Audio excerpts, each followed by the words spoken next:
বৃন্দাবন ও বেনারসে একটা সময় বাঙালি অসহায় বিধবা নারীদের আশ্রয়স্থল ছিল।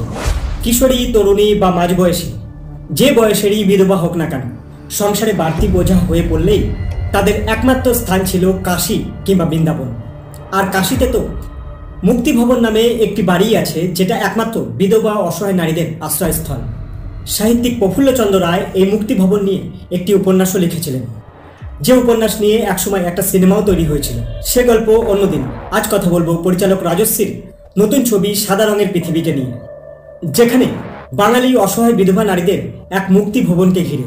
অবশ্যই সেটা স্বর্গবাস নয়, নিশ্চিন্ত নরকবাসের এক অমানবিক নরকীয় কাহিনীর চিত্ররূপ তিনি দিয়েছেন, যেখানে সাধুর বেশে এক অসাধু ভণ্ড খারাপ কাজের কারখানা চালান। সুরমা পরমা নামে দুই যমজ বোন এই বিধবা নারীদের পাচারের কাজে যুক্ত। যে দুটি চরিত্রে অভিনয় করছেন শ্রাবন্তী, এই প্রথম তাকে কোনো সিনেমায় দেখা যাবে খোয়াল চরিত্রে।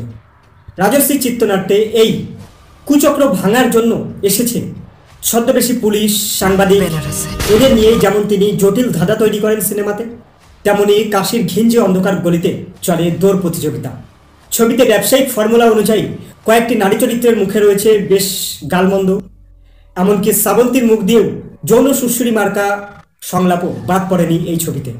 অবশ্যই দুটো চরিত্রে তার চরিত্রের অসহায়তা তিনি বিশেষভাবে ফুটিয়ে তুলেছেন পর্দায়। নিজের যন্ত্রণা প্রকাশের দৃশ্যে তিনি বুঝিয়ে দিয়েছেন যে তিনি কতটা কি পারেন।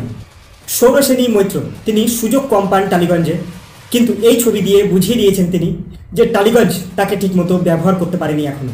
রিচা শর্মাও তার স্বল্প সময়ে স্বাচ্ছন্দ্য প্রমাণ করেছেন। এছাড়া অনেক নতুন মুখের ভিড়ে অনন্যা বন্দ্যোপাধ্যায় বেশ ভালো।